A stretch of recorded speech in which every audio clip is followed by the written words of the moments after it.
નમસ્કાર મિત્રો, કેમ છો? મજામાં છો ને? હું છું તરુણ કુમાર અને આપનું હાર્દિક સ્વાગત છે આપણી આ યુટ્યુબ ચેનલ સાયન્સ ટીવી ગુજરાતીમાં. મિત્રો, આજે ધોરણ 10 સામાજિક વિજ્ઞાન વિષયની અંદર પ્રકરણ 2 જે ભારતનો વારસો છે એની અંદર હસ્તકલા અને લલિત કલા જે તમારે અભ્યાસ કરવાનો છે, જે તમારી બોર્ડની પરીક્ષામાં પૂછાયું છે, આ ઉપરાંત જે વિદ્યાર્થી મિત્રો કોમ્પિટિટિવ પરીક્ષાની તૈયારી કરે છે એના માટે પણ આજનો આ વિડીયો ખૂબ જ ઇમ્પોર્ટન્ટ છે. એટલે છેલ્લે સુધી જોજો, તમને ખૂબ જ મજા આવશે અને પછી તમે મને કોમેન્ટમાં જણાવજો કે તમને આ વિડીયો ગમ્યો કે નહીં. તો ચાલો મિત્રો, સમયનો બગાડ કર્યા વિના શરૂ કરીએ આજનો વિડીયો.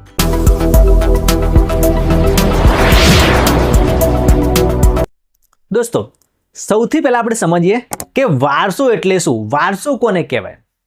તો નોર્મલી આપણે જે આપણા માતા પિતા તરફથી જે વારસો મેળવીએ છીએ એની અંદર શું હોય છે, તો જૈવિક વારસો હોય છે. જૈવિક વારસો કોને કહેવાય આ યાદ રાખજો, પૂછાઈ શકે એવું છે.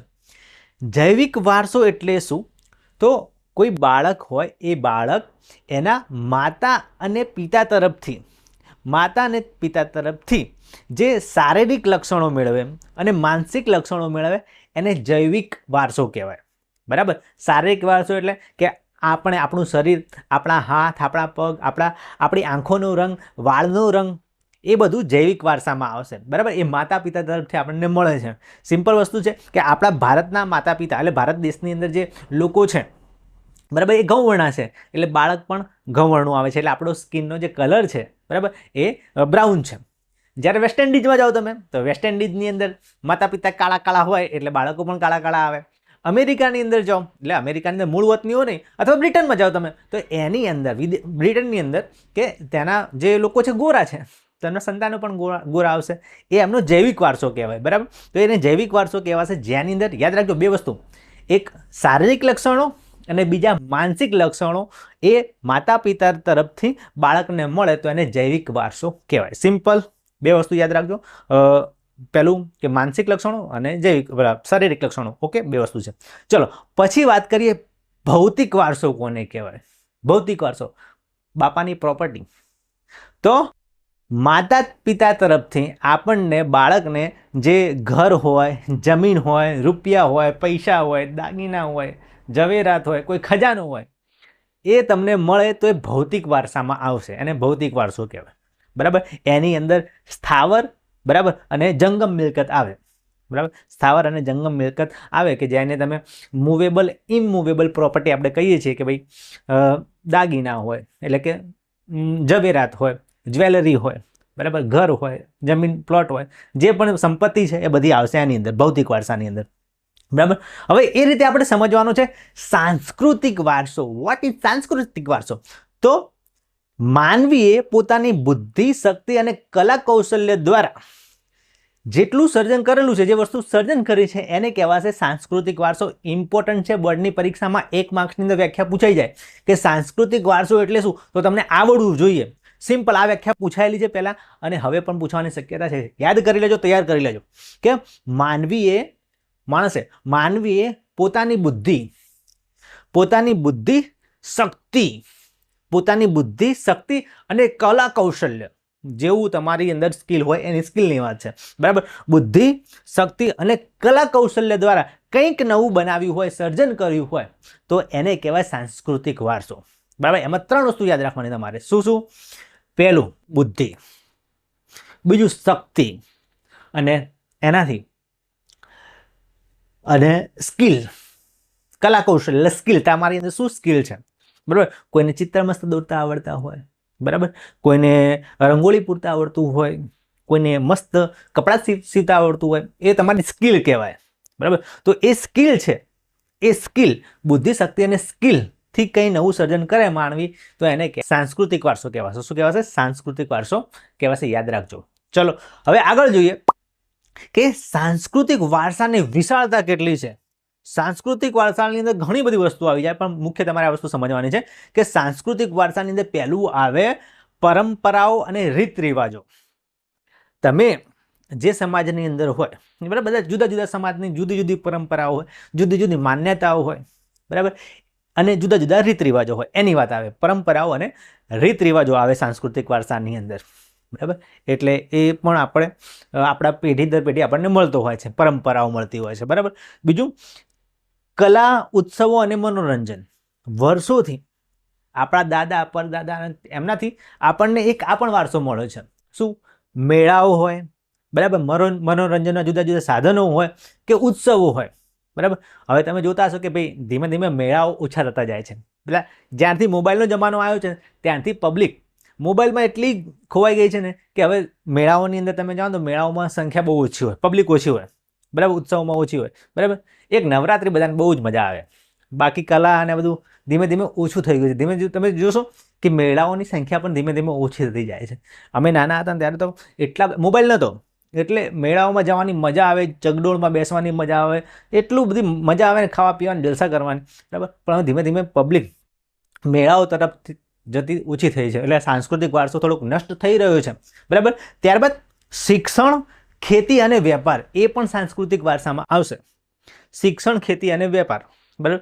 શિક્ષણ પહેલાં આશ્રમ શાળાઓમાં હોતું હતું, આશ્રમમાં લેવાતું હતું, ધીમે ધીમે પછી હવે તો ડિજિટલ યુગ આવી ગયો, સ્માર્ટ ક્લાસ આવી ગયા, બરાબર. પણ એ શિક્ષણની વસ્તુ છે કે એક શિક્ષક હોય અને બીજા વિદ્યાર્થી હોય, બરાબર, અને એની અંદર થોડું પરિવર્તન આવ્યા છે. પણ શિક્ષણ પણ એમાં જ આવશે. વેપાર ધંધાઓ પહેલાં થતા હતા એમાં પણ અત્યારે પરિવર્તન આવ્યું છે, બરાબર. આ ઉપરાંત ખેતીની પદ્ધતિ એ પણ આપણે નોર્મલી કેવું હોય કે ભાઈ માતા પિતા ખેતી કરતા હોય, બાળકને શીખવાડે જ કે કેવી રીતે ખેતી થાય, કેવી રીતે બિયારણ નાખવું, કેવી રીતે ટપક કરવું, સિંચાઈ કરવી, બધું શીખવાડે જ છે, બરાબર. એટલે એ પણ વારસામાં આવશે. વેપારી કોઈ હોય, બરાબર, તો એ વેપારી વેપાર કરશે અને એના છોકરાને પણ શીખવાડશે કેવી રીતે વેપાર કરાય, બરાબર. તો એ વસ્તુ છે, બરાબર. તો એને પણ સાંસ્કૃતિક વારસામાં ગણી શકાય. અને જીવનશૈલી અને માન્યતાઓ, જીવનશૈલીની અંદર આપણે માતા પિતા દાદા દાદી જે પ્રમાણે વસ્ત્રો પહેરતા હતા, કપડાં પહેરતા, આપણો જે ટ્રેડિશનલ ડ્રેસ હોય, બરાબર, એ પણ પહેરવેશ પણ એની અંદર આવશે. કોઈ માન્યતા હોય, બરાબર, જુદા જુદા સમાજમાં જુદી જુદી માન્યતા હોય, ભગવાનને માનવાની, કોઈ ભગવાનની પૂજા કરે, કોઈ બીજા ભગવાનની પૂજા કરે, બધી માન્યતાઓ, બરાબર, રીત રિવાજો, એ બધું આ સાંસ્કૃતિક વારસાની અંદર આવી જશે, બરાબર. બીજું કે આપણું જે પ્રાચીન ભારત છે એ પ્રાચીન ભારત તરફથી આપણને ઘણો બધો સાંસ્કૃતિક વારસો મળ્યો છે. હવે સવાલ છે કે ભાઈ આપણે એને સાચવીએ છીએ કે નહીં સાચવતા. સાચવવું જોઈએ. આ અગાઉ આપણે પ્રકરણ 1નો વિડીયો તમે જોયો હશે, ન જોયો હોય તો ડિસ્ક્રિપ્શનમાં એની લિંક પણ મળી રહેશે, છેલ્લે થંબનેલ સ્લાઇડ શો આવશે છેલ્લે, તો એમાં પણ તમને મળી રહેશે, બરાબર. તો તમે ચેકઆઉટ કરી શકો છો. એની અંદર આપણે ઘણી બધી વાત કરી હતી ભારતના સાંસ્કૃતિક વારસાની, કે આપણો ભારતનો સાંસ્કૃતિક વારસો એકદમ ભવ્ય છે, બરાબર, એની વાત કરી હતી. તો અહીંયા તમારે થોડીક વસ્તુ યાદ રાખવી પડશે. તો જોઈ લો શું કે 64 કલાઓનો સંગમ છે આપણા ભારત દેશની અંદર. આમ તો વધારે હશે એનાથી, પણ 64 કલાઓ મુખ્ય છે કે જેની અંદર ચિત્ર આવે, સંગીત આવે, હસ્તકલા આવે, નાટ્યકલા આવે, બરાબર. કેટલી બધી કલાઓ છે, બરાબર. પણ 64નો આંકડો યાદ રાખજો, કદાચ પૂછાય તો તમે લખી શકો કે 64 જેટલી કલાઓનો સંગમ થયેલો છે. બીજું, વિશ્વ માટે આકર્ષણનું કેન્દ્ર રહ્યું છે ભારત. તમે જુઓ છો કે દેશ વિદેશના લોકો ભારતની અંદર આવે છે, ફરવા માટે પણ આવે છે અત્યારે, બરાબર. તો આપણી પ્રાચીન મુદ્રાઓ એટલે જૂના જૂના સિક્કા હોતા હતા, બરાબર, સોનાના સિક્કા, ચાંદીના સિક્કા, બરાબર. અત્યારે ઘણા બધા મ્યુઝિયમમાં તમે જાઓ ને તો તમે જોવા મળશે કે ભારત દેશના વારસાની અંદર આપણને આ સિક્કાઓ પણ મળેલા છે. આ ઉપરાંત ઘણી બધી એવી ધરોહરો છે જેને જોવા માટે વિદેશીઓ ભારતમાં આવે છે, બરાબર. પછી વૈશ્વિક સ્વીકૃતિ, તો વૈશ્વિક સ્તરે પણ આપણે ભારત દેશને કંઈ યોગદાન આપ્યું છે. જેમ કે તમે જુઓ જ છો કે 21મી જૂન છે એ વિશ્વ યોગ દિવસ તરીકે ઉજવાય છે, બરાબર. એ પણ આપણો સાંસ્કૃતિક વારસો જ છે. યોગ કરતાં પહેલાં મતલબ જૂના જમાનામાંથી યોગ છે એ શાસ્ત્રોમાં, વેદોમાં એ રીતે લખેલું છે, બરાબર. ઘણા બધા શાસ્ત્રોમાં યોગનું મહત્વ સમજાયેલું છે. અને ધીમે ધીમે અત્યારે તમે જુઓ છો કે યોગ જે છે એ વિકસી રહ્યો છે, ભારતમાં જ નહીં, ભારતની બહાર પણ, બરાબર. તો આપણી ધરોહર છે ભારતની, બરાબર. હવે બીજી વાત કહું તો ભારત દેશની અંદર વર્ષોથી એવા જબરજસ્ત કારીગરો છે જુદા જુદા ક્ષેત્રોની અંદર કે જેનું તમે કામ જુઓ ને તો તમને મન થઈ જાય કે આહા શું ખતરનાક વસ્તુ બનાવી છે, બરાબર. તમે અત્યારે ઇન્સ્ટાગ્રામમાં પણ જોતા હશો, કોઈ જગ્યાએ ફરવા જાઓ ને મ્યુઝિયમમાં જોજો, બરાબર. કોઈની કોતરણીઓ એવી હોય છે, મંદિરો એવા બનાવેલા હોય છે, એનું સ્ટ્રક્ચર એવું હોય છે કે ખરેખર એ વખતે પ્રાચીન સમયની અંદર ટેકનોલોજી નથી, વિજ્ઞાન આટલું આગળ વધેલું નહોતું, તો આ લોકો આ વસ્તુ બનાવી કેવી રીતે હશે? એ લોકો, એ કારીગરોની હાથમાં સ્કિલ હતી જબરજસ્ત, બરાબર, જેની સ્કિલની વાત કરીએ છીએ ને એ કળા, હાથમાં એવી કળા હતી. તો જુઓ, ભરત ગૂંથણ, ભારતનું ફેમસ ભરત ગૂંથણ, લગભગ એવું કે ભારત દેશની, એટલે અત્યારે નહીં પણ થોડાક વર્ષો પહેલાં દરેક ઘરમાં બધી સ્ત્રીઓને ભરત ગૂંથણ આવડે ને આવડે જ. બરાબર, હવે ધીમે ધીમે ઓછું થઈ ગયું છે, પણ પહેલાં આવડે બધી સ્ત્રીઓ. અત્યારે તમે જોશો ને તમારા ઘરમાં પણ મમ્મી કે દાદી કે કોઈને કોઈ ભરત ગૂંથણ આવડતું હશે, એટલે હતું એવું. બરાબર, એના કારીગરો પણ હતા જે સ્પેશિયલ બનાવતા હતા, પણ ઘરે ઘરે સુધી બધાને આવડતું હતું. પછી કાસ્ટ કલા, લાકડાને એમાં ડિઝાઇન કોતરવીને બધું. બરાબર, કાસ્ટ કલા હોય, માટીકામ હોય, ધાતુકામ હોય, ચિત્રકલા હોય, ચર્મ ઉદ્યોગ હોય, મીના કારીગરી હોય, નકશીકામ હોય, અકીક અને હીરાનું ઉત્પાદન કરવાનું હોય, શિલ્પ સ્થાપત્યની વાત હોય કે હાથ વણાટની વાત હોય, આ બધા જ ક્ષેત્રોની અંદર ભારત નંબર 1 હતું. યાદ રાખો, શું કહું છું? 1 હતું. એટલે અત્યારે આમ તો છે જ, કારણ કે આ બધી વસ્તુ વિદેશમાં તો કોઈ જગ્યાએ થતી નથી, કારણ કે વિદેશમાં તો શું ટેકનોલોજી એટલી બધી આવી ગઈ ને, આ બધી વસ્તુ હાથથી થાય છે, પણ સોરી મશીનથી થાય છે. વિદેશમાં મશીનથી થાય છે, પણ ઇન્ડિયાની અંદર પહેલાં આ બધી વસ્તુ હાથથી થતી હતી, એવા કારીગરો હતા. બરાબર, ચલો હવે આ પ્રકરણની અંદર આપણે વારાફરતી બધી કલાઓ જોવાની છે, તમારે યાદ રાખવાની છે શું છે શું નહીં, અને કારણ કે તમારે પરીક્ષામાં પૂછાયું છે. તો સૌથી પહેલી વાત કરીએ માટીકામ કલા. માટીકામ કલા, માટીમાંથી તમે કદાચ નાના હોય રમેલા હોય, માટીમાંથી રમકડા બનાવેલા હોય, મેં બનાવેલા છે. તો આ માટીકામની જે કલા છે ને, એનો સંબંધ પ્રાચીન કાળથી છે. વર્ષોથી માટી જે કામ છે એનો સંબંધ છે કે માણસ જન્મે ને ત્યાંથી મરે ત્યાં સુધી એની જીવન સાથે માટી સંકળાયેલી જ છે. બરાબર, તમે જન્મો એટલે નાના બાળક હોય ત્યારે માટીના રમકડા રમો. બરાબર, ધીમે ધીમે ઓછું થયું, પ્લાસ્ટિક આવી ગયું છે બધે, પણ પહેલાંની વાત છે આ કે માટીકામનો જે સંબંધ છે પ્રાચીન છે. બાળક જન્મે ત્યારે માટીના રમકડા રમે, પછી મરે ને છેલ્લે માટીમાં મરી જાય અને મળી જાય. તો એ આખી જીવન યાત્રા છે, એની અંદર માટી સંકળાયેલી છે. હવે એ શું છે કે માટીનો યુગ ક્યારે? તો ધાતુની શોધ થઈ એની પહેલાં સૌથી વધારે માટીના રમકડા હોય, માટીના વાસણો હોય, માટીમાંથી ઈંટો બનાવવામાં આવે. બરાબર, માટીમાંથી ઘર બનાવવામાં આવે, સિમેન્ટ ન હતી એ વખતે. બરાબર, તો જ્યારે ધાતુની શોધ થઈ, કોપર લોખંડની શોધ થઈ, એની પહેલાં માટીનો યુગ હતો. એનાથી બધી વસ્તુઓ બનાવવામાં આવતી હતી, માટીના સાધનો. બરાબર, અને રોજિંદા જીવનમાં પણ માટીનો ઉપયોગ પહેલાં ઘણો થતો હતો, હવે ધીમે ધીમે ઓછો થઈ ગયો છે એકદમ. હવે આપણે માટીનો ઉપયોગ ક્યાં કરીએ? ઘરે કુંડું રાખ્યું હોય, છોડ ઉગાડ્યો હોય, એમાં માટી નાખવા કરીએ, પણ પહેલાં ઘણો બધો થતો હતો. જો કઈ રીતે? તો સંગ્રહ કરવા માટે. શું સંગ્રહ કરવા માટે? તો અનાજ સંગ્રહ કરવો હોય, બરાબર, એના માટે કોઠી હોતી, ઘડા હોતા, કુલડી હોતી, હાંડલા હોતા. બરાબર, એવી વસ્તુઓ બનાવવામાં આવતી હતી અને એની અંદર અનાજને બધું સંગ્રહ કરતા હતા. બરાબર, તમે ગામડામાં જાઓ તો અત્યારે પણ કોઈના ઘરે હોય આ વસ્તુ. બરાબર, પછી રસોડાની અંદર પાણી, દૂધ, છાશ, ઘી એ બધું સંગ્રહ કરવો હોય તેના માટે વાસણો બનાવવામાં આવતા હતા. માટલા જેવા વાસણો બનાવતા હતા, જેની અંદર આ બધી વસ્તુનો સંગ્રહ થતો. ખોરાક પણ એમાં જ રાંધવાનો. બરાબર, એવું વસ્તુ થતી હતી. પછી રક્ષણ કરવા માટે, એટલે જે ઘર છે એ ઘરની દિવાલો છે એને છાણ અને માટી વડે લીપીને બનાવવામાં આવતી હતી પહેલાં. બરાબર, અને આ ઉપરાંત મનોરંજન માટે જે રમકડા બનાવવામાં આવે એ પણ માટીમાંથી બનાવવામાં આવતા હતા. મૂર્તિ માટે પૂજા માટે જે મૂર્તિ બનાવવામાં આવતી હતી એ પણ માટીમાંથી બનાવવામાં આવતી હતી. આ ઉપરાંત માટીના રમકડા અને કોડિયા પણ બનાવવામાં આવતા. દીવા હોય, દીવા એ તો અત્યારે પણ માટીના બને છે. તમે જુઓ છો દિવાળીની અંદર તમારા ઘરે માટીના કોડિયા તો લાવતા જ હશો. બરાબર, એટલે પહેલાં માટીનો રોજિંદા જીવનમાં રોજ ઉપયોગ થતો હતો. બરાબર, હવે એકદમ ઓછો થઈ ગયો છે. આ ઉપરાંત તમે જુઓ ભારતનું પ્રથમ યંત્ર, સૌથી પહેલાં શોધાયેલું યંત્ર તમે ગણો ને તો એ કુંભારનો ચાકડો, જેના ઉપર કુંભાર બેસીને જે માટી હોય એ માટીને આકાર આપે છે. બરાબર, એનું જે મન હોય એનું જીવ પરોવે છે અને માટીના વાસણો બનાવે છે. આ પહેલું યંત્ર છે ભારતનું, કુંભારનો ચાકડો, કે જે ખૂબ પ્રાચીન છે ને હજુ સુધી પણ એ વપરાય છે. બરાબર, આ યંત્ર ગણી શકાય. પછી તમે જોતા હશો કે ગરબાની અંદર જે માટલું હોય એ માટલું એ રીતે બનાવવામાં આવે કે એની આજુબાજુ નાના નાના છિદ્રો હોય, કાણા હોય. બરાબર, અંદર દીવો મૂકવામાં આવે, આને ગરબો કહેવાય. બરાબર, અને એ ગરબો છે એ લઈને નવરાત્રિમાં જતા હતા પહેલાં. બરાબર, એ પણ માટીમાંથી બનાવવામાં આવતો હતો. આ ઉપરાંત આપણે માટીનો ઓછો ઉપયોગ કરીએ છીએ, પણ પ્રાચીન ભારતની અંદર એવા પુરાવા મળ્યા છે કે એ લોકો માટીનો ઉપયોગ સૌથી વધારે કરતા હતા. જો ક્યાંથી મળ્યા છે એ ખાસ યાદ રાખજો. પહેલું હડપ્પન સંસ્કૃતિમાંથી, જેમાં લોથલ અને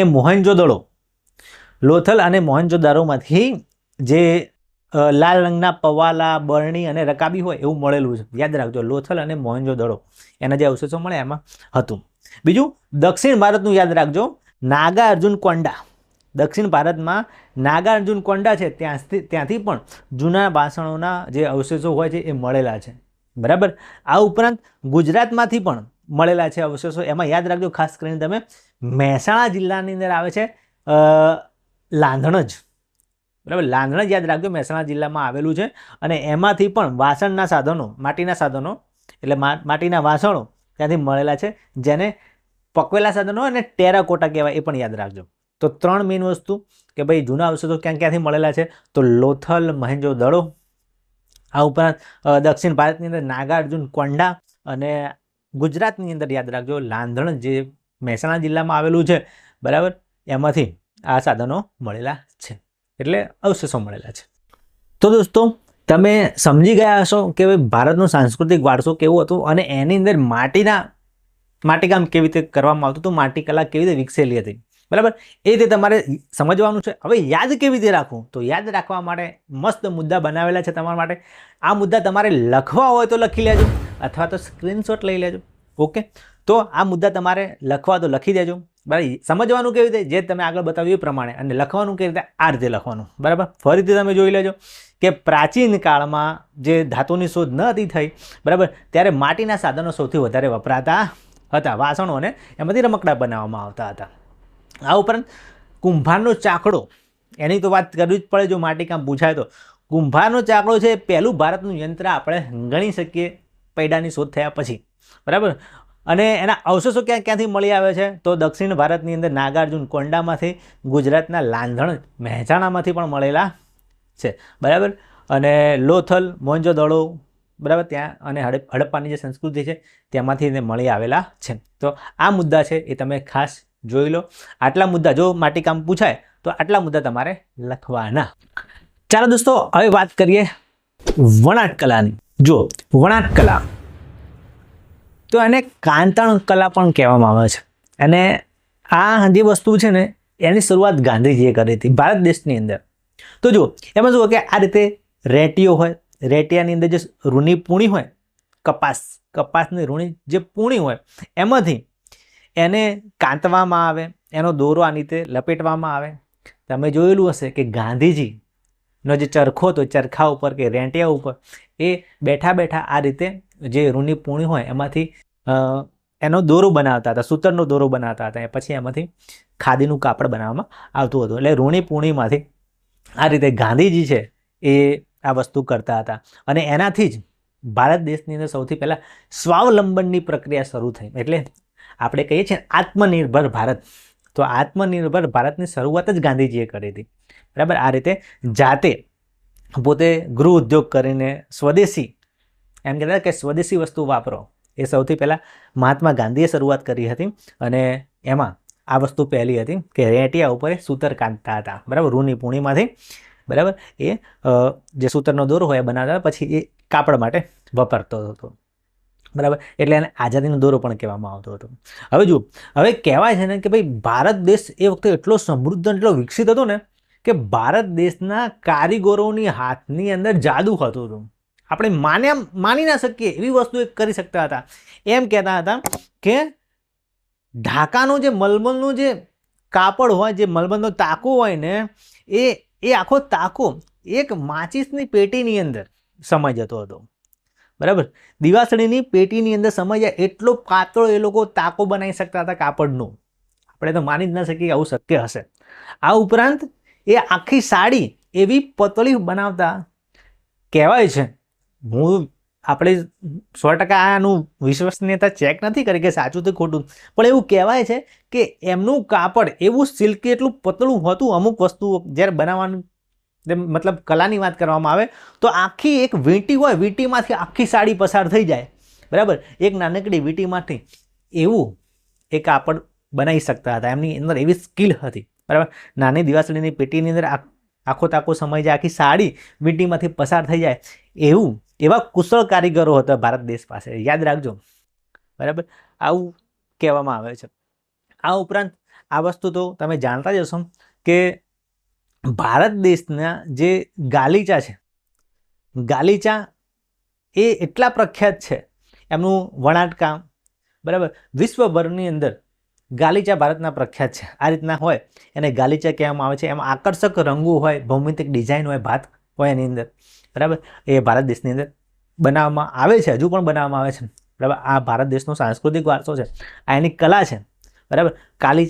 જે ગાલીચા છે એ આખા વિશ્વની અંદર પ્રખ્યાત છે, યાદ રાખજો. ઓકે. અને બીજી એક વાત કે ગુજરાતની અંદર આપણા પાટણની અંદર 850 વર્ષ જૂનો એક વારસો છે, બરાબર, જે અત્યારે પણ થોડાક ઘરો, બહુ જ ઓછા ઘરોના લોકો આ વસ્તુ બનાવે છે. એ છે પ્રખ્યાત પાટણના પટોળા. સોલંકી વંશ હતો ને સોલંકી યુગ હતો ત્યારે આની શરૂઆત થઈ હતી, બરાબર.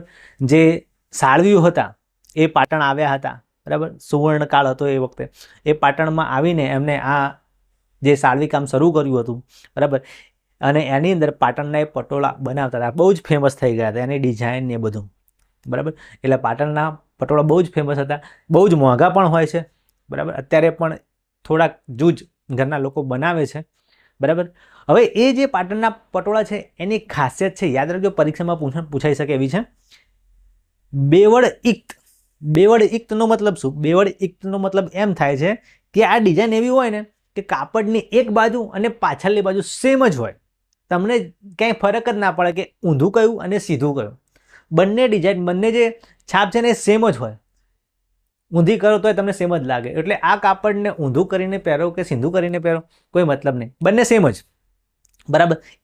એવા કુશળ કારીગરો હતા કે જે આવી બેવડ ઇક્ત, બરાબર, એવી કાપડની ડિઝાઇન બનાવતા હતા કે જે બંને બાજુથી પહેરી શકાય છે, બરાબર. અને એના ઉપરથી એવી કહેવત આવી છે, યાદ રાખજો. આ કહેવત પૂછાયેલી છે પહેલાં, મને ફરીથી પૂછાય કેમ? પડી પટોળે ભાત, પડી પટોળે ભાત, ફાટે પણ ફીટે નહીં, બરાબર. યાદ રાખજો, આવું પૂછાય કે ભાઈ આ કહેવત પડી પટોળે ભાત, ફાટે પણ ફીટે નહીં, એ કોના માટે છે અને કેમ આવી કહેવત આપવામાં આવેલી છે? તો આ છે પાટણના પટોળા માટેની કહેવત, બરાબર. પહેલી વસ્તુ શેના માટે છે? પાટણના પટોળા માટે છે. કેમ આપવામાં આવી કહેવત આવી? તો કારણ કે આ જે ડિઝાઇન છે બંને બાજુ હોય છે અને આ કાપડ જલ્દી ફાટતું નથી, જૂનું પણ થતું નથી, બરાબર. એટલા માટે આવી કહેવત આપવામાં આવેલી છે. ઓકે. તો આ રીતે આપણે સમજવાનું હતું. હવે યાદ કેવી રીતે રાખશું, મતલબ કે કેવી રીતે લખીશું? તો આ રીતે તમારે લખવાનું છે મુદ્દાસર. જે મેં તમને સમજાવ્યા મુદ્દા એ બધા આ સેમ જ છે. ઓકે. આનો સ્ક્રીનશોટ લેવો હોય તો લઈ લેજો, બરાબર. આખા વિડીયોની અંદર આવા તમને દરેક જે ટોપિક છે એ સમજાવીને એના મસ્ત મુદ્દા બનાવેલા છે, બરાબર. તો આવા મુદ્દાસર નોટ તમારે લખવાની છે, બરાબર. એટલે મુદ્દા પણ તમને મસ્ત તૈયાર કરીને આપેલા છે અને સમજાવવામાં તો તમને મજા આવી જશે. તો જુઓ, ફરીથી જોઈ લઈએ, વખત રિપીટ કરી લઈએ આપણે કે રૂની પૂણીમાંથી જે તાંતણો ખેંચવામાં આવે અને એમાંથી જે એક દોરો હોય એ લાંબુ કરીને રેટિયા ઉપર લગાવી દેવામાં આવે, બરાબર. એને કહેવાય કાંતણ, બરાબર. એ સૌથી પહેલાં ગાંધીજીએ શરૂઆત કરવામાં આવી હતી આની કાંતણની વણાટની, બરાબર. અને એનાથી જ ભારત દેશ સ્વનિર્ભર એટલે સ્વાવલંબન વાળું બન્યું હતું, બરાબર. ઢાકાના મલમલના કાપડની વાત કરવાની, ક્યાંનો તાકો છે દિવાસળીની પેટીમાંથી જતો રહે છે, સાડી છે એ વીંટીમાંથી પસાર થઈ જાય છે, પાટણના પટોળા છે એ સોલંકી યુગમાં આવ્યા હતા, બરાબર. સાળવીઓ આવ્યા હતા, એમને એ સોલંકી યુગની અંદર જે સાળવીઓ આવ્યા એ પાટણમાં વસ્યા અને એમને શરૂઆત કરી હતી આ પટોળાની, બરાબર. અને પટોળાની ખાસિયત છે બેવડ ઇક્ત, બરાબર. એ વણાટ માટે પ્રખ્યાત છે. બેવડ ઇક્ત વણાટ જે જગ વિખ્યાત છે. એનો શું મતલબ છે કે તો બંને બાજુ એ પહેરી શકાય છે કાપડ, બરાબર. અને એનો રંગ ક્યારેય ફિક્કો પડતો નથી, બરાબર. એટલે આ જે કાપડ છે જલ્દી જૂનું થતું નથી. એના કારણે જ એને કહેવત પડી છે પડી પટોળે ભાત, ફાટે પણ ફીટે નહીં. એટલે એ ફાટી જશે પણ એનો રંગ છે એ દૂર થશે નહીં. ઓકે. ચાલો વિદ્યાર્થી મિત્રો જોઈએ ભરત ગૂંથણ કલા. જેમ વાત કરીએ એમ કે ભરત ગૂંથણ કલા એ વર્ષોથી ચાલી આવે છે. દરેકના ઘરે લેડીઝને આ મોટા ભાગે આવડતી હોય છે, બરાબર, કલા.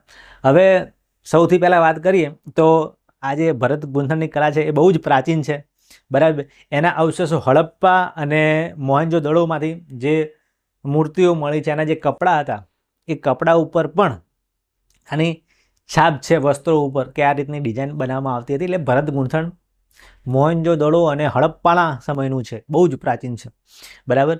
પછી સિંધુ સંસ્કૃતિ હતી. સિંધુ સંસ્કૃતિની અંદર સિંધ, સૌરાષ્ટ્ર અને કચ્છના જે સ્ત્રી પુરુષો છે એ આ પ્રકારનું જે વસ્ત્ર પહેરે છે, બરાબર, એના પર પણ ભરત ગૂંથણ કરેલું છે, બરાબર. ઉત્તર ભારતની અંદર કાશ્મીર બાજુ જાઓ તો ત્યાંનું પણ ભરત ગૂંથણ એકદમ ફેમસ છે, બરાબર. એને કાશ્મીરી ભરત કહેવાય છે, બરાબર. એ લોકોના કપડાં થોડાક અલગ હોય પણ ત્યાં, બરાબર. તો યાદ રાખજો, મોહેંજો-દડો, પછી હડપ્પા, એ સંસ્કૃતિમાં ભરત ગૂંથણ થતું હતું. સિંધુ સંસ્કૃતિ હતી, બરાબર, જેની અંદર સિંધ, સૌરાષ્ટ્ર અને કચ્છની અંદર પણ ભરત ગૂંથણ થાય છે, અને કાશ્મીરની અંદર પણ ભરત ગૂંથણ થતું હતું. એના વિશે તમારે લખવું પડે. હવે ગુજરાત ઉપર આવીએ તો ગુજરાતની અંદર કઈ કઈ જગ્યાએ, તો ગુજરાતની અંદર જે ભરત ગૂંથણ છે ને એની શૈલી થોડીક અલગ છે. એમાં આ વસ્તુ હોય છે, યાદ રાખજો, કે હાથી જે ભરત ગૂંથણ દોરવામાં આવે ને, બનાવવામાં આવે ને કાપડ ઉપર ગૂંથીને, એમાં હાથીના ચિત્રો હોતા હતા, પૂતળીના ચિત્રો હોતા હતા, ચોપાટના ચિત્રો હતા, પક્ષીઓના ચિત્રો હોતા હતા અને કળશના ચિત્રો પણ હોતા હતા, બરાબર. ગુજરાતની અંદર ખાસ કરીને ભુજ હોય, માંડવી, જામનગર અને જેતપુર, આ યાદ રાખજો, ચાલો, બરાબર. ભુજ, જામનગર, માંડવી અને જેતપુર, ત્યાં આ ભરત ગૂંથણની કલા છે એ ખૂબ વધારે વિકસેલી હતી. અત્યારે પણ એના ત્યાં સેન્ટર ગણાય છે ભરત ગૂંથણ માટેના જે કાપડના છે, બરાબર. ભુજ, માંડવી, જામનગર અને જેતપુર. ઓકે. હવે જે સ્ત્રીઓ હોય પહેલાના જમાનામાં, એ સ્ત્રીઓ એ ગૃહ વ્યવસાયની અંદર આનો એક કસબ હોતો હતો, એટલે કલા હોતી હતી એમની. એ ઘરે બેઠા ભરત ગૂંથણ કરતા હતા.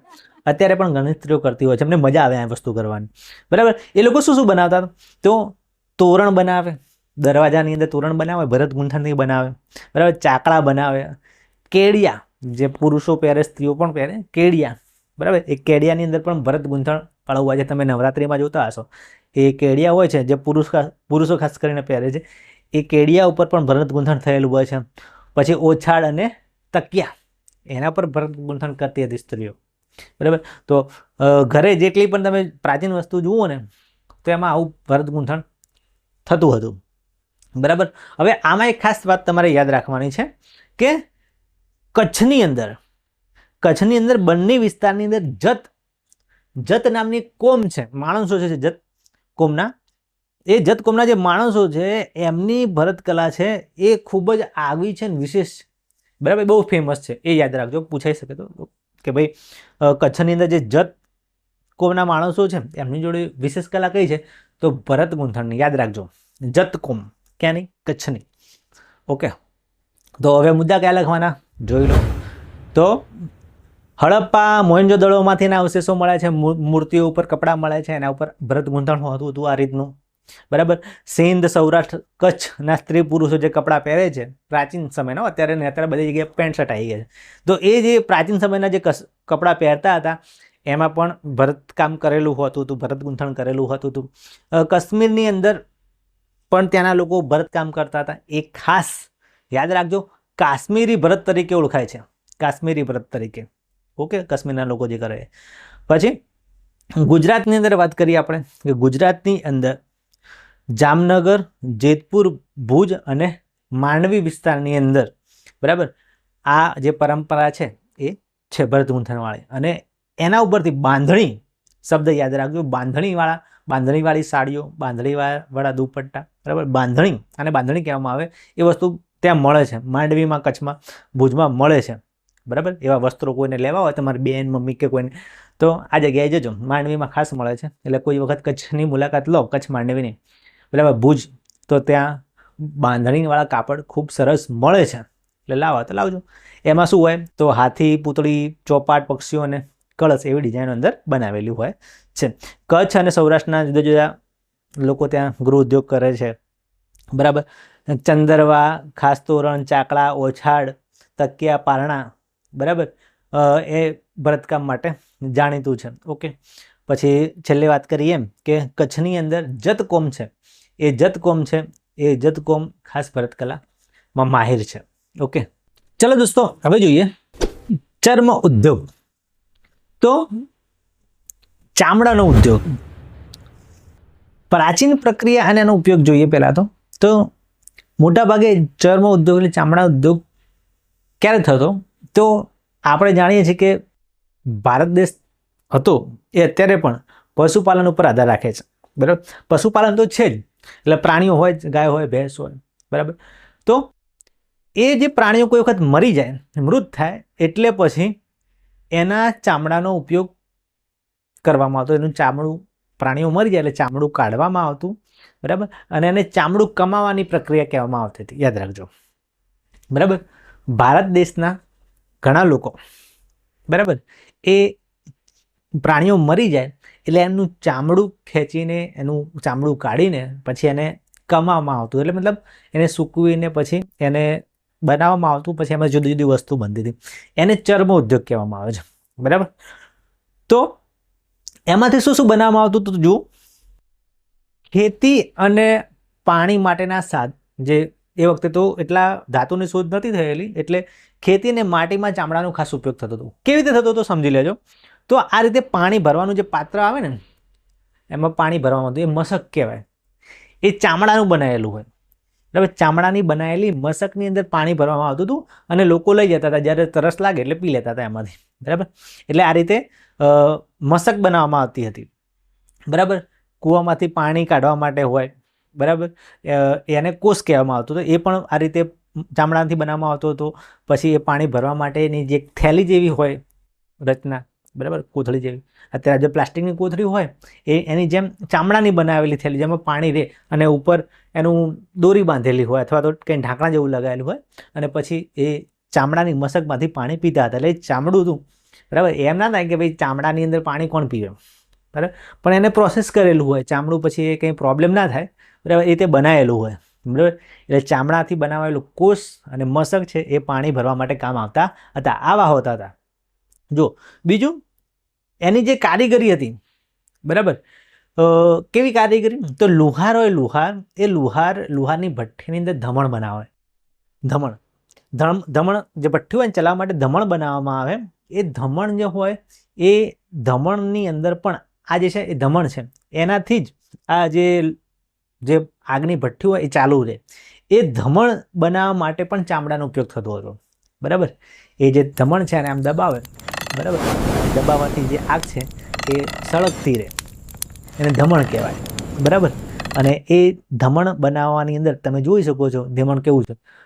એ ધમણ છે એ ચામડાનું બનેલું હોતું હતું. બરાબર. જો આ ઉપરાંત એ ચામડામાંથી જુદી જુદી વસ્તુ બનાવવામાં આવતી હતી. પહેલું તો મેન બે વસ્તુ યાદ રાખજો, ચામડાના બે મેન ઉપયોગ હતા, ધમણની અંદર અને મશક ને કોષ બનાવવામાં. એના સિવાય પણ ચામડાની ઘણી બધી વસ્તુ બનતી હતી, એ ખાસ યાદ રાખજો. તો જો જે ઢોલ નગારા હોય એનું જે પડ હોય બહારનું, એ બનાવવા માટે વપરાય છે, તમને ખબર જ હશે. ઢોલ, નગારા, તબલા અને ઢોલક જેવા સંગીતના સાધનો હોય એ બનાવવા માટે ચામડાનો ઉપયોગ થતો હતો. આ ઉપરાંત યુદ્ધના સાધનો, સૈનિકોના રક્ષણ માટે જે વપરાતી જે ઢાલ હોય એ ઢાલમાં પણ ચામડાનો ઉપયોગ થતો હતો.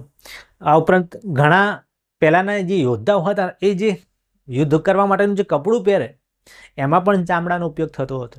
બરાબર. થોડુંક જાડું હોય એટલા માટે. બરાબર. આ ઉપરાંત જે પ્રાણીઓ હોય જેમ કે ઘોડો, એ ઘોડા અને ઊંટ હોય એના માટે ઘણા બધા સાધનો ઉપયોગી હોય, જરૂરી હોય, એમાં પણ ચામડાનો ઉપયોગ થતો હતો. કેવા સાધનો? તો તમે જુઓ કે એના માટે સાજ, પલાણ, લગામ અને ચાબુકની દોરી, બરાબર, એ જે સાધનો હોય, જેમ કે ચાબુક ઘોડાને મારવા માટે કહે ચલ ઘોડા દોડ, છમ લઈને મારે, એ ચાબુકની દોરી હોય, એની લગામ હોય, એના પલાણ હોય જેના ઉપર કપડું જે ઘોડા પર બેસવાનું આવે. બરાબર. એ બધા જે સાધનો હતા એ સાજ અને પલાણ જે ઘોડા ઉપર એને મૂકવામાં આવે. બરાબર. એની અંદર પણ ચામડાનો ઉપયોગ થતો હતો. આ ઉપરાંત તમને ખબર જ હશે કે મોજડી બનાવવા માટે જે રોજિંદા સમયમાં જીવનમાં આપણે પહેરતા હોઈએ ને મોજડી, એવી મોજડી પહેલાં ચામડાની આવતી હતી. બરાબર. પગરખા, પાકીટ, ચામડાનો બેલ્ટ પણ હમણાં સુધી આવતો હતો, બરાબર. અત્યારે પણ આવે છે ઘણી જગ્યાએ. ચામડાનો બેલ્ટ હોય, મોજડી હોય, પાકીટ હોય, એ ચામડામાંથી બનાવવામાં આવે છે, બરાબર. તો આ મેઇન મુદ્દા છે, બહુ વધારે કંઈ યાદ રાખવાનું છે નહીં. તો આટલા મુદ્દા તમારે લખવા પડે. ફરીથી એક વખત જોઈ લઈએ તો જોઈ લેજો કે પ્રાચીન સમયની અંદર જે જાનવરો મરી જાય એમનું ચામડું કમાવાની પ્રક્રિયા કરવામાં આવતી હતી, બરાબર. એનાથી જ ચર્મ ઉદ્યોગ વિકસ્યો હતો, બરાબર. મુખ્ય વસ્તુઓ શું શું બનાવવામાં આવતું હતું? પાણી કાઢવાના કોષ હોય, મશક હોય, પખાલો હોય, બરાબર. એ પાણી કાઢવા માટે, એમાં સંગ્રહ કરવા માટે થતું હતું. ઢોલ, નગારા, તબલા, ઢોલકો બનાવવાની અંદર વપરાય છે, બરાબર. આ ઉપરાંત લુહારની જે ધમણો હોય, વિવિધ પ્રકારના પગરખા હોય, બરાબર. પ્રાણીઓને બાંધવાના જે હોય, જે વાત કરીએ આપણે ઘોડાની મશક, પેલી ચાબુક હોય, લગામ હોય, એ બનાવવા માટે પણ થતા હતા, બરાબર. યુદ્ધમાં વપરાતી ઢાલ હોય, બખ્તર હોય, એમાં પણ ચામડાનો ઉપયોગ થતો હતો, બરાબર. આ ઉપરાંત જે ચામડું છે એ ઘણો એવો મોટો ઉદ્યોગ હતો કે જેનાથી મોજડીઓ, પગરખા, ચામડાના પાકેટ, પટ્ટા, બરાબર. અને જેમણે વાત કરીએ એમ કે ઘોડાની અંદર સાજ, પલાણ અને લગામ જેવી વસ્તુ પણ એમાંથી બનાવવામાં આવતી હતી. ટૂંકમાં જો ચર્મ ઉદ્યોગ પૂછાય તો ચામડાની શું શું વસ્તુ બનતી હતી એ વસ્તુ તમારે યાદ રાખીને લખવાની આવે છે. કઈ સાલમાં ઉદ્યોગ શરૂ થયો, કોણે શરૂ કર્યો, બરાબર. ક્યાં શું થાય છે, એ બધું કંઈ આમાં આવતું છે નહીં, બરાબર. ખાલી ચામડું ક્યાંથી આવે? જાનવરોમાંથી આવે. અને કઈ કઈ વસ્તુ બની શકાય છે જોઈ લો. આટલી બધી વસ્તુઓ છે, જેટલી યાદ આવે એના મુદ્દા બનાવીને તમારે લખવાનું. ઓકે, તો અહીંયા ચર્મ ઉદ્યોગ આપણે પૂરો કરીએ છીએ. તો વિદ્યાર્થી મિત્રો, આ વિડીયોમાં બસ આટલું જ. આ વિડીયો તમને કેવો લાગ્યો ચોક્કસથી જણાવજો. જો આ વિડીયો તમને ગમ્યો હોય તો લાઈક કરો, શેર કરો, સબસ્ક્રાઈબ કરો. અને જો તમે આ ચેનલ ઉપર નવા હો તો બેલ આઇકોનનું બટન દબાવી દો, જેથી અમારે જે લેટેસ્ટ વિડીયો બનશે એની અપડેટ તમને મળી રહેશે. તો ચાલો વિદ્યાર્થી મિત્રો, આ વિડીયોમાં બસ આટલું જ. જો તમારે કોઈ મટીરિયલ, કોઈ વિડીયોની લિંક જોઈતી હોય તો ડિસ્ક્રિપ્શનમાં તમને મળી રહેશે. ડિસ્ક્રિપ્શનને ચેકઆઉટ કરી લેજો. ત્યાં મારો વોટ્સએપ નંબર પણ આવેલો છે. તમારે કોઈ મનમાં પ્રશ્ન હોય તો તમે મને વોટ્સએપ કરીને પણ જણાવી શકો છો. તો ચાલો વિદ્યાર્થી મિત્રો, આ વિડીયોમાં બસ આટલું જ. હવે મળીશું આવતીકાલે આ જ સમયે આ જ ચેનલ ઉપર. ત્યાં સુધી આવજો અને તમારી તબિયત સાચવજો. Thank you.